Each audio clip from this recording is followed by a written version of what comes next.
Alright guys, today we're going over more PlayStation news and information. So before we get into it, do me a favor, hit the like button to help the video out. And if you are new to the channel, please hit that subscribe button as well. But we're starting here talking about Bend Studio once again, because apparently they are looking to hire an animator that can help them create the most complex and believable human animations that maybe we've ever seen in a game before. And I think that this is pretty interesting and maybe gives us a good idea, or somewhat of a good idea, of what exactly Sony Bend is looking to achieve with their next AAA title.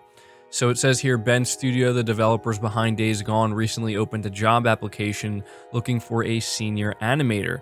And it stated, quote, "We're looking for a senior staff animator to create and implement gameplay animations of the absolute highest quality.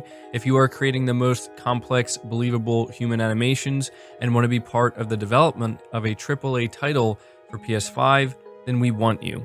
Bend Studio is currently working on a new IP since Days Gone 2 obviously is not happening, but it sounds to me like they are going pretty big with what they want to achieve with this new IP. I mean, when you think of complex and very believable animations, I mean, a lot of Sony studios honestly do a very good job, but I think the standout here has to be Naughty Dog with The Last of Us Part 2 in particular. I mean, that game just does some crazy stuff that really ramped things up and took things to another level, and I don't think anybody would really argue with you if you were to say that when it comes to animation and having the most believable and complex and, you know, just very realistic animations, I think Naughty Dog is kind of cut above the rest. But honestly, a lot of Sony's other studios are not that far behind, and so this seems to be an area where Sony Bend wants to really try to improve and you know, strive for something a lot better. So, you know, like I said, I'll keep you guys updated with this AAA title that they're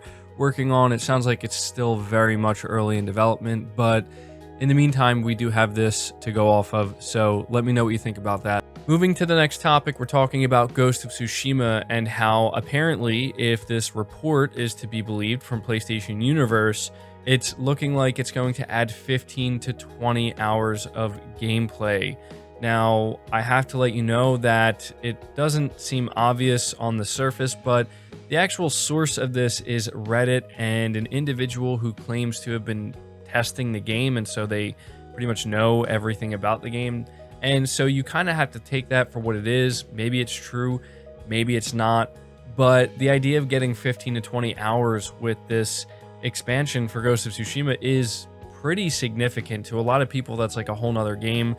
I wouldn't believe this just yet, only because of where it's coming from, but to be honest, it sounds plausible, right? Like, we look at the type of content that Sucker Punch has delivered with Ghost of Tsushima, just the base game, then what they delivered with the Ghost of Tsushima Legends multiplayer, and now they're bringing this expansion, and they are charging for the expansion.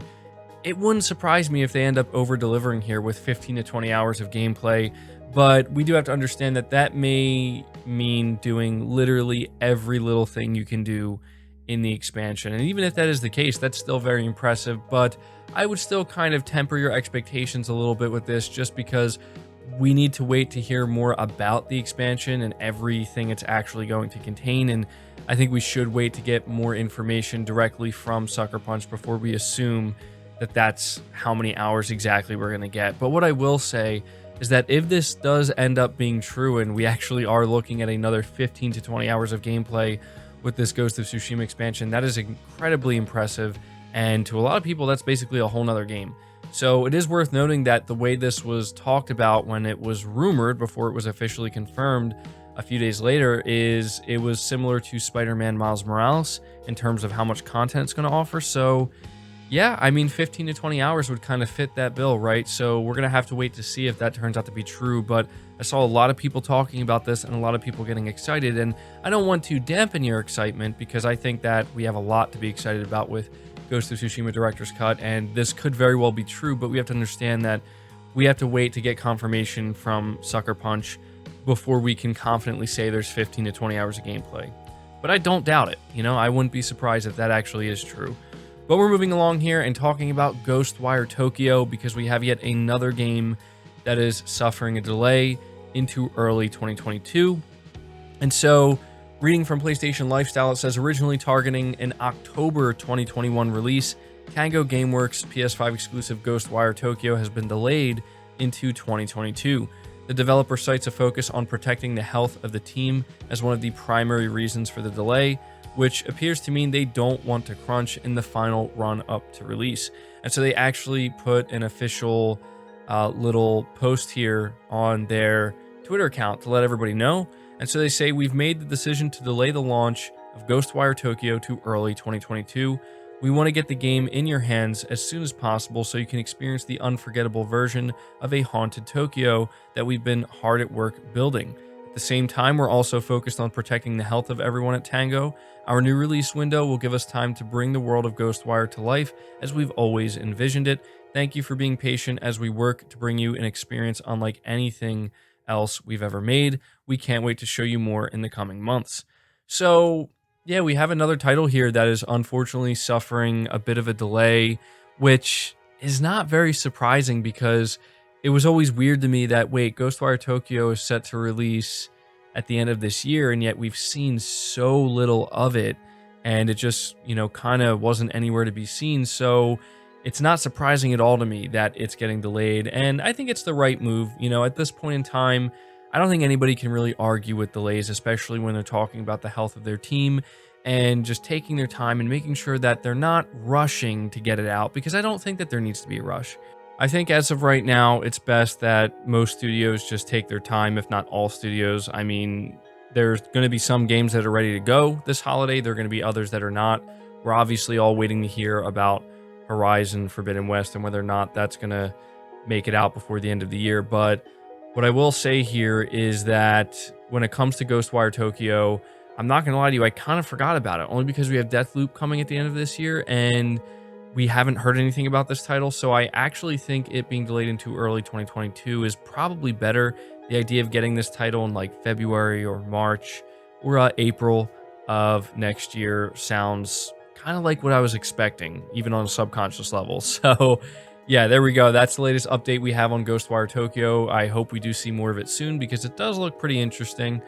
But moving on from that, we're talking about Naughty Dog and how they are continuing to expand their multiplayer development team with a number of new job openings. And I find this very interesting because I don't know if this game is just still early in development or if it's just growing by the month and it's just getting bigger and bigger and bigger.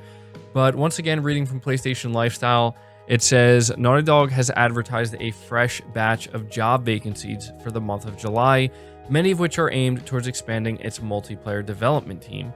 And so I'm looking at Naughty Dog's post on Twitter, and there are a lot of open job positions, and a lot of them do happen to be for this multiplayer project that they're still working on.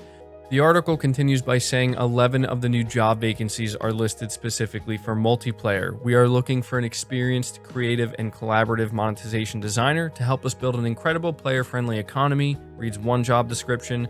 This position will have the opportunity to be highly innovative and make their mark by developing a best-in-class economy system from the ground up. The role will focus on in-game initiatives to increase revenue and conversion while maintaining a strong player-first value system. Now, I just want to say here that I don't know when exactly the monetization system is worked on when it comes to a multiplayer game. Like, I don't know if this is one of the last things that they work on and put in place. I have to imagine that it maybe is, right? It's one of those things that they focus on later once the game is actually made and it's mostly done being developed. Then they can start kind of working out, how the monetization is going to work. But, this is something that I've been talking about for some time, and I'm very eager to learn more about this title and figure out what it's going to be. But it definitely sounds like it's going to be a live service title with microtransactions. They're going to have monetization here, and so it'll be very interesting to see how Naughty Dog chooses to handle that. At this point, I'm just really wondering if we are going to see anything or hear anything officially about this Last of Us multiplayer game that's been in development for some time now before the end of this year. At the rate things are going, I wouldn't be surprised if we don't see this game for the first time until sometime in 2022. But I guess we'll have to wait on that. But that's pretty much going to do it for this video, guys. That's all I have for you today. I hope you did enjoy it. I hope you did find it informative. Again, if you did, leave the video a like, subscribe to the channel if you're new, hit the bell notification icon, and feel free to share this video out on top of all that. But until next time, guys, take care.